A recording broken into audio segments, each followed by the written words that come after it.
अस्सलाम वालेकुम। वालेकुम सलाम। क्या नाम सोना? जैन नाम है हमारा। अच्छा बलो स्कूल को रेस बनानी शुरू हो इसकी है तो चला यार बिल्कुल बिहारी ने बिल्कुल करीब है इतने तक मुंडे की पीछे नज़र आ रही है उसमें आ रही है।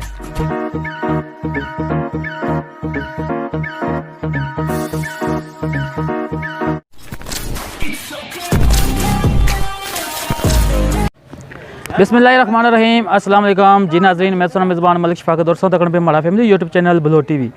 मेरी उम्मीद है कि खैर आफियत ना सो खुशबाश हो सो और अल्लाह ताला ने हिफ्ज़ व अमान चो। जी नाज़रीन, इस वक्त मैं government high school blow vice ने बाहर मौजूद हाँ। इतना डेली रेस होनी है स्टूडेंट जी इतने है अज जी रेस इन्होंने होती है अज उसी ब्लो तो ले तकरीबन बिहारी तक 7 किलोमीटर रेस सी तो इन्होंने रेसा की कवरेज करसा सोनी नज़र करसा वीडियो से मुकम्मल तकनी है और बाकी जो इतने स्टूडेंट है जो रेस कर सुनो इन्होंने गलबात करा आई जाओ। ना नासर। अच्छा रेस हो रही है कुछ हद तक दौड़ सो बिहारी जी दौड़ सा जी। अच्छा तकरीबन तुसाने अंदाजे च कितना टाइम लाई उठ सो 26 मिनट लाई उठ 26 मिनट या 27। अस्सलाम वालेकुम। वालेकुम सलाम। क्या नाम सुना? ज़ीशान खान नाम है। अच्छा केड़ी जगह सुना घर है? जमिया। जमिया जी। अच्छा तुम बिहार तक दौड़ सो? बिहारी तक। ठीक है। अस्सलाम वालेकुम। वालेकुम सलाम। क्या नाम सुना? मलिक अब्दुल्ला जफर। अच्छा केड़ी जगह घर सुना? ब्लोई। अच्छा अच्छा तुम भी दौड़ सो? जी अस्सलाम वालेकुम। वालेकुम सलाम। क्या नाम सुना? फैजान अली। अच्छा अच्छा तुम भी रेस कर लाई दो? जी हाँ। तकरीबन कितना टाइम लगी जैसे संगी? 26 मिनट लग जाए। अस्सलाम वालेकुम। वालेकुम सलाम। क्या नाम सुना? शाज़ेब अरशद। अच्छा केड़ी जगह घर सुना? ब्लो। अच्छा अच्छा तुम भी दौड़ी रही हो? अस्सलाम वालेकुम। वालेकुम सलाम। क्या नाम सुना? जैन नाम है हमारा। अच्छा तुम भी दौड़ी रही हो? जी हाँ। 7 किलोमीटर 7 किलोमीटर। तो कितना टाइम ला सो तकरीबन? 25-26 मिनट। अच्छा अच्छा जी ना गलबात की है ये हूँ दौड़ सुना है बिहारी तक 7 किलोमीटर रोड ही सफ़र आ ये हूँ तुसें चेक कराने हैं वीडियो नाल ना रहा पूरी मुकम्मल इन्हें तुसें कवरेज कर रहे हैं।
जी नाजरीन बलोच स्कूलों को रेस बनानी शुरू हो इसकी है तो चला यार बिल्कुल बिहारी ने बिल्कुल करीब है इतना तक मुंडे की पीछे नज़र आ रही है उसमें आ रही है ठीक है तो इतना तक इन्हें स्टॉप करना या मुड़ी वापस इन्हें 7 किलोमीटर वापस करना या मुड़ी तो बलो मार्केट मुड़ी इन्होंने वापसी हो गई है जेडे मुंडे रहने से वो हूँ अचना पे था वो भी इस जगह हुई था मुड़ी वापस उसमें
जी नाज़रीन असें रेस चेक कराई है तो मुंडिया ने जी चला यार बिहारी तक जी रेस 7 किलोमीटर तो वापस इतना मुंडे आई गया मिगी उम्मीद है कि असेंगी अज्ज वीडियो जरूर पसंद आई उसी जल्दी की नवी वीडियो कनी सारी खिदमत हाजिर हो अदू तक अपना बहुत ख्याल रखा है और दुआ च याद रखा है। अल्लाह हाफिज़।